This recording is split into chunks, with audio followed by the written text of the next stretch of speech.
जय जिनेन्द्र। पुण्योदय विद्यापथ चैनल से मैं अंकित जैन मित्रा आप सभी का हार्दिक स्वागत करता हूं।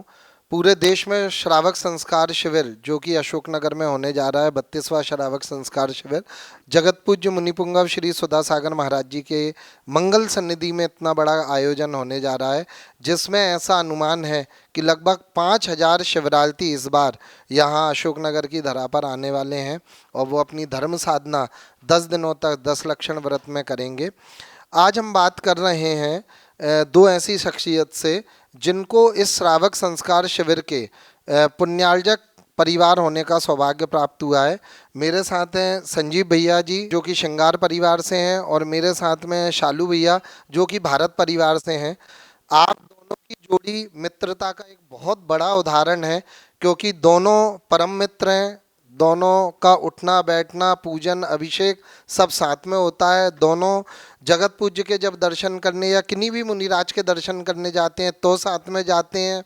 दर्शनोदय तीर्थ में अभिषेक करने जाते हैं तो दोनों साथ में जाते हैं। तो दोनों की परम मित्रता है और दोनों ने अपनी इस मित्रता को और आगे बढ़ाया कि दोनों ने नियम लिया, ये भावना भाई कि जो भी श्रावक संस्कार शिविर का खर्च होगा, जो 5,000 शिवरार्थी यहाँ आने वाले हैं, उसके पुण्यार्जक बनने का सौभाग्य आप दोनों परिवार को मिला है और दोनों इसमें अपनी सहभागिता दे रहे हैं।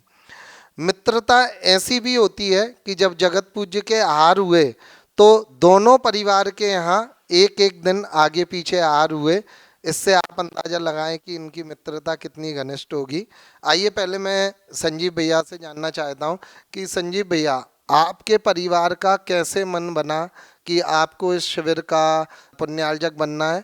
मैं आपसे लगभग 20 वर्षों से जुड़ा हुआ हूं और मैं 20 वर्षों से आपके ही साथ, आप अशोकनगर से ट्रेन में बैठते थे, मैं गुना से ट्रेन में बैठता था और हम लोग 20 वर्षों से जगत पूज्य के दर्शन साथ में करने जा रहे हैं, ऐसा मुझे याद है। तो मैं आपसे जानना चाहता हूँ क्या भावना रही मन में कि पुण्यार्जक बनना ही था। आप भले ही 20 वर्ष से महाराज जी के साथ जुड़े हैं, गुरु जी के साथ। हम 89 से गुरु जी के साथ जुड़े हैं और 92 का जो प्रथम कलश था चातुर्मास का, वो भी हमारे परिवार को सौभाग्य प्राप्त हुआ था, वो हमने ही रखा था। कैसे भावना बनी, तो यहाँ 92 में पहला कलश रखने के बाद जब यहाँ पर पंच कल्याणक हुए तो गुरु जी के आशीर्वाद से हमें गजरत वगैरह भी निकालने का और शांति नगर में प्रतिमा स्थापित करने का भी सौभाग्य प्राप्त हुआ था। और तभी से, जब से गुरु जी का बिहार यहाँ से हुआ, तभी से हम गुरु जी के पीछे चल रहे हैं। और आज तक, जब तक गुरु जी नहीं आए, जब तक ऐसा महीना नहीं गया जब हमारे गुरु जी के पास हाजिरी 1 महीने के अंदर न लगी हो।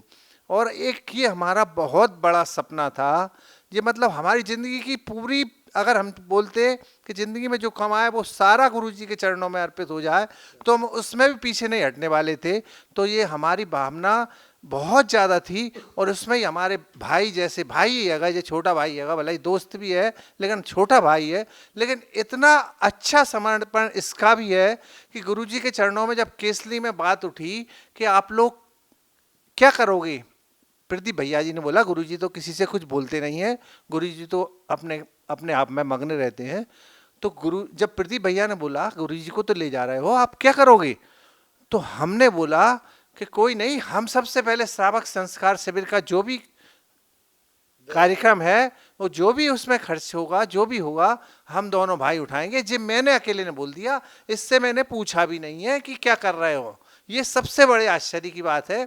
ये मतलब कोई भी 1,000 रुपए के लिए भी आदमी पूछता है कि भैया क्या आप क्या करना चाहते हो कि अपने दोस्त से। बाकी हमारे ऐसे संबंध है कि हमने अगर बोल दिया तो इसने पीछे नहीं हटा। ये सबसे बड़ी चीज है। क्या बात है, मित्रता का कितना बड़ा उदाहरण है कि एक मित्र ने एक राशि बोल दी जो कि कोई छोटी मोटी राशि नहीं थी, कलशों में राशि जाती है, बहुत बड़ा खर्च होता है श्रावक संस्कार शिविर का, उसके लिए इन्होंने कह दिया। तो शालू भैया, मैं आपसे जानना चाहता हूँ, इन्होंने बोला तो क्या आपको पता था कि ये राशि बोले आए हैं या आप उस समय वहाँ थे?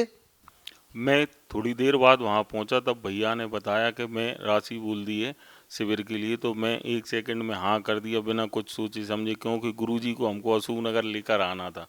नहीं तो आप, छोटी मोटी राशि नहीं थी, बहुत बड़ी राशि थी, कलशों में उसकी गणना होती है। 5,000 शिवरात्रियों को 10 दिन तक रोकना, उनकी पूरी व्यवस्था करना, इतना बड़ा टेंट लग रहा है, अभी तक का सबसे बड़ा टेंट अशोकनगर में लग रहा है, वो भी वाटरप्रूफ टेंट है। उसके बाद में बसों की व्यवस्था, बसें भी कोई एक दो नहीं है, 100 से ऊपर बसें हैं। 3 शेड में, मंडी में, प्रांगण में रोकना, मतलब एक बहुत बड़ी राशि का खर्च होता है। तो आपने एक पल भी ऐसा नहीं सोचा कि इतनी राशि होगी तो कुछ कम हो तो मैं कर लूं, कि पूरी स्वीकृति थी कि जितना खर्च होगा पूरा करेंगे? हमारे गुरुजी 33 वर्ष बाद हमें मौका मिला था कि गुरुजी अशोकनगर शहर में पधारेंगे। उनके आगे ये राशि कोई बहुत बड़ा मायने कुछ नहीं रखती, उनके आगे जो भी है सब कुछ न्यौछावर कर देंगे हम दोनों मिलकर। जो कुछ भी मिला है अभी तक जीवन में वो सब गुरुजी की कृपा से ही मिला है, तो गुरुजी के लिए समर्पित करने में क्या क्या क्या सोचना, कुछ नहीं, अपन को सब दान कर देना है गुरुजी के। देखिए कितनी अच्छी भावना है दोनों मित्रों की। आपका पहली बार जुड़ाव मुनि पुंगव श्री सुधा सागर महाराज जी से किस प्रकार से हुआ, और क्या आपको क्या संस्कार अपने परिवार से मिले हैं कि आप धर्म की तरफ अग्रसर रहे? जब गुरुदेव चतुर्मास अशोकनगर हुआ तब हमारे दादाजी को सिंगई बनने का सौभाग्य प्राप्त हुआ और शांतिनाथ मंदिर में एक प्रतिमा जी विराजमान करने का भी सौभाग्य प्राप्त हुआ था। 1992 से ही हमारा परिवार गुरुदेव की छत्र छाया में पल्लवित हो रहा है। जब केसली जाना हुआ तब मेरी मम्मी ने कहा कि गुरुदेव को अशोकनगर लेकर ही आना है, साथ में मेरे भाई गौरव का भी सपोर्ट रहा, और जो भी राशि खर्च होगी कोई भी काम में उसके लिए हम पूरा परिवार साथ में मिलकर करेगा। बहुत अच्छी बात है। आपने बताया कि आप सप्तगजरत जब हुए थे 1992 में, तब भी आपके परिवार का योगदान रहा था। अभी आपको क्या लग रहा है, ये कितनी बड़ी व्यवस्था है शिविर, मतलब इसमें इतनी बड़ी व्यवस्था कि 5,000 लोगों का रुकना, खाना पीना, ये सब व्यवस्थाएं हो रही हैं, बहुत बड़ी टीम लगी है। सबसे बड़ी बात तो ये है कि किसी जगह एक बारात आ जाती है तो उस बारात को संभालना बड़ा मुश्किल होता है। यहाँ तो 5,000 शिवरार्थी आ रहे हैं, वो तो 2-4 घंटे के लिए आते हैं, यहाँ तो पूरे 10 दिन रुकने वाले हैं। तो अभी इनको लेके क्या आपकी व्यवस्थाएं हैं? सब गुरुदेव का आशीर्वाद है, हम तो सिर्फ एक माध्यम मात्र हैं।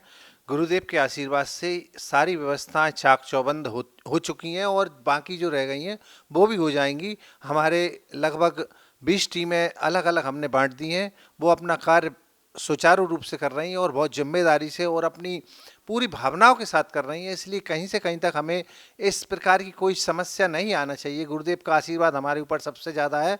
मैं आप दोनों से जानना चाहूँगा कि इतना बड़ा शिविर है, 5,000 लोग आने वाले हैं, इतने बड़े शिविर में लोगों का स्वास्थ्य भी खराब होता होगा, तो स्वास्थ्य अगर किसी का खराब हुआ तो उसके लिए आप लोगों की क्या व्यवस्था है? यहाँ पर हमने डॉक्टर्स की पूरी टीम यहाँ पर तैयार करी हुई है और लगभग 6 MBBS डॉक्टर हैं और उसके बाद उनके नीचे के डॉक्टर हैं, मतलब लगभग 20-25 डॉक्टर्स बहुत, और लगभग 24 घंटे ही आपको शिवरार्थी को कुछ भी नहीं होने देंगे और उसको अथपर ही पूरा, मतलब एक बोलते हैं ना कि आपको परेशानी नहीं आने देंगे कहीं से कहीं तक, और बढ़िया सेवाएं उपलब्ध कराएंगे। तो मैं आपसे ये जानना चाहता हूँ कि क्या कोई व्यक्ति बीमार हुआ तो वो हॉस्पिटल या कोई डॉक्टर के क्लिनिक जाएगा, कि आपने जहाँ कार्यक्रम स्थल है वहीं इस प्रकार की कोई व्यवस्थाएं कर रखी हैं? कार्यक्रम स्थल के पास में एक कैंप बना रखा है और वहीं पर डॉक्टर्स की टीम लगी रहेगी। डॉक्टर्स ऐसा नहीं कि अकेले अपने जैन समाज के हों, हर समाज के डॉक्टर्स इतने तत्पर हैं, इतनी सेवा देने के लिए बार बार उनके फ़ोन आ रहे हैं, भैया हमें क्या क्या करना है, आप तो सिर्फ हमसे बोल दो, पूरा काम हम संभालेंगे। और सबसे बड़ा समर्पण देखिए उनका कि प्रतिदिन प्रवचन और जिज्ञासा समाधान में भी वो लोग आ रहे हैं और अच्छी बड़ी संख्या में हर समाज के लोग प्रवचन और जिज्ञासा समाधान में अशोकनगर में आ रहे हैं। किसी को विश्वास ना हो तो आकर यहाँ पंडाल में देख सकता है। आपकी बात सही है, ये तो हम देख ही रहे हैं कि डॉक्टर्स का भी किस प्रकार से समर्पण है, और हमने देखा कि अलग अलग दिन जिज्ञासा समाधान में भी किसी दिन डॉक्टर्स आए हैं, किसी दिन वकील आए हैं, किसी दिन अन्य अन्य प्रोफेशन के साथीगण आ रहे हैं, और सर्वधर्म के लोग यहाँ मंगल प्रवचन और जिज्ञासा समाधान में अपनी समस्याओं का, अपनी जिज्ञासाओं का समाधान कर रहे हैं। मैं आपसे ये जानना चाहता हूँ कि इतनी बड़ी व्यवस्था के लिए आप लोगों ने किस प्रकार से कहाँ रुकने की व्यवस्था करी है शिवरार्थियों की, और शिवरार्थी कहाँ रुकेंगे और वो कार्यक्रम स्थल तक किस प्रकार से आएंगे? आपको ये बहुत जानकर हर्ष होगा कि हम यहाँ से 4 किलोमीटर दूर नवीन मंडी प्रांगण में व्यवस्था उनके रुकने की, ठहरने की, नहाने की, धोने की, तैयार होने की गई है। वहाँ से 120 से 150 बस हायर की गई हैं, उनको वहाँ पर तसल्ली से बैठाकर और यहाँ पर अग्रवाल पैलेस में लाकर उतार दिया जाएगा। मतलब आपका जो कार्यक्रम स्थल है वो अग्रवाल पैलेस रेलवे स्टेशन के निकट है। वहाँ आप 4 किलोमीटर दूर से मंडी से शिवरार्थियों को वहाँ लाएंगे। तो मेरा आपसे प्रश्न ये है कि जब शिवरार्थी उन बसों में बैठ के आएंगे और उन्होंने शुद्ध धोती पंचे पहन रखे हैं, उसके बाद उनको आकर यहाँ अभिषेक पूजन करना है, तो अभिषेक के लिए उनके वस्त्रों की शुद्धता कैसे बची? वो तो बची नहीं, वो तो बस में बैठ के आए और बस की जो सीट रहती है वो भी कपड़े की रहती है। तो उनके तो 16 एक तरीके से 16 रहा ही नहीं, खराब हो गया। तो उसकी क्या व्यवस्था है आपके पास? गुरुदेव की कृपा है, गुरुदेव हर चीज पर पैनी नजर रखते हैं। गुरुदेव ने बोल रखा है, और जब से ये शिविर चल रहा है, जहाँ से भी आवागमन श्रावकों का, ये शिवरार्थियों का होता है, वो बाकायदा जितने भी लोग आते हैं पन्नी से पैक करके सीटों को रखा जाता है। उन सीटों पर बैठकर तसल्ली से आते हैं, अपना 16 कहीं से कहीं तक भंग नहीं होने देते और बढ़िया तसल्ली से अपने गंतव्य तक पहुंचते हैं। तो ये अभी सिर्फ आप अशोकनगर वालों ने ऐसी व्यवस्था करी है कि वर्षों से ये व्यवस्था चल? ये जब से बोल तो रहा हूँ, शिविर जब से चालू हुए हैं 32 साल हो चुके हैं, 32वां श्रावक सच के है, जब से ही यही निरंतर यही व्यवस्था चली आ रही है। मैं दर्शकों को बताना चाहता हूँ पुण्योदय विद्यापथ चैनल के माध्यम से कि जो भी बसें मंडी से लेके अग्रवाल पैलेस तक आ रही हैं, उन सभी बसों में पन्नियों के द्वारा सीटों को ढक दिया जाता है, पूरा कवर कर दिया जाता है, जिससे कि जो भी शिवरार्थी शुद्ध वस्त्र पहन के अभिषेक करने आ रहे हैं उनका 16 किसी भी प्रकार से खराब ना हो। आप इस बात को गौर करें। ये बात मैंने जानबूझकर संजीव भैया से पूछी क्योंकि कुछ लोगों ने सोशल मीडिया पे इसको एक विषय बनाया कि जब बसों में लोग आएंगे तो उनका 16 खराब होगा। और संजीव भैया ने हमें बताया कि ये अभी से नहीं, वर्षों से चला हुआ आ रहा है कि जब भी कहीं शिविर लगा है इसी प्रकार की व्यवस्था उनके लिए रही है। और अगर किसी को इस बारे में कोई शक हो, कोई डाउट हो, तो जो शिविर में शिवरार्थी बैठ चुके हैं उनसे आप इस बात की पुष्टि कर सकते हैं। पूरे 10 दिन जब शिवरार्थी शिविर में रहता है, आप इतने सारे वर्षों से शिविर से भी जुड़े हुए हैं और आप निरंतर माँ मुनीश्री के पास जाते रहे हैं, श्रावक संस्कार शिविर के अंदर क्या व्यवस्थाएं रहती हैं वो आप सबको पता है। तो आपको क्या लगता है कि जब 10 दिन शिवरार्थी शिविर में रहता है और उसके बाद जब घर जाता है तो उसको शिविर में सबसे बड़ी चीज़ क्या मिलती है? शिविर में गुरुजी के हाथ से, जब गुरुजी अपने हाथ से प्रत्येक शिवरार्थी को अपने हाथ से उसके मस्तक पर गंधोदक देते हैं तो शिवरार्थी गदगद हो जाता है और उसकी आंखों से खुशी के आंसू झलकने लगते हैं। वो दृश्य देखने लायक होता है। वो दृश्य छिपाकर अपनी आंखों में लेके जाता है, प्रत्येक घर में वापस जाकर प्रत्येक व्यक्ति को सुनाता है। शालू भैया, मैं आपसे जानना चाहता हूं कि आपको शिविर में कौन सा दृश्य ऐसा लगता है कि गजब का दृश्य, बहुत शानदार? धूप दशमी के दिन महाआरती होती है, गुरुदेव की आरती होती है, तब सारे शिवरार्थी 5000 शिवरार्थी जो बाहर से आ रहे हैं यहाँ पर, उनके लिए हम लोगों ने 11000 दीपकों की व्यवस्था की हुई है। और वो शिवरार्थी दोनों हाथों में दीपक लेकर जब आरती करेंगे गुरुदेव की, वो मनोरम दृश्य आंखों में देखते ही बनेगा कि हो क्या रहा है ये। बहुत बढ़िया। भैया ने जैसा बताया, एक बात मैं और जोड़ना चाहूँगा, उस समय सारी लाइट्स ऑफ हो जाती हैं और सिर्फ वहाँ जो दृश्य होता है देखने लायक कि दोनों हाथों में सिर्फ दीपक दिखते हैं। और जब इतने सारे शिवरार्थी दोनों हाथों में दीपक लेके गुरुदेव की आरती करते हैं और सारी लाइट्स बुझी होती हैं, वो दृश्य एक गजब का दृश्य होता है, बहुत अलौकिक दृश्य होता है। और उस दृश्य को वही महसूस कर सकता है जो वहाँ मौजूद हो। अगर आप यूट्यूब के माध्यम से, टीवी चैनल के माध्यम से उन दृश्यों को देख रहे हैं तो विश्वास मानिए आप सिर्फ उनका 5% ही फील कर पा रहे हैं। जो अनुभूति अंदर से होती है उन दृश्यों को आंखों से देखने की, वो आपको सिर्फ शिविर में आकर ही मिल सकती है और कहीं नहीं मिल सकती है। शिविर बहुत सारे लगते हैं, अनेक साधु शिविर अभी लगा रहे हैं, अनेक महाराज जी शिविर लगा रहे हैं, माता जी शिविर लगा रही हैं कई सारी। पर जगत पूज्य का जो शिविर लगता है उसके बारे में ये कहा जाता है कि बड़े ही अनुशासित ढंग से होता है और बड़े कड़े नियम यहाँ होते हैं। तो ऐसे क्या कड़े नियम होते हैं कि कड़े नियम होने के बावजूद भी सबसे ज़्यादा भीड़ यहीं आ रही है? ऐसा क्या रहता है? ये गुरुदेव का अनुशासन है और गुरुदेव के अनुशासन सुबह 5 बजे से चालू हो जाता है। सुबह 5 बजे से ध्यान की क्लास चालू होती है।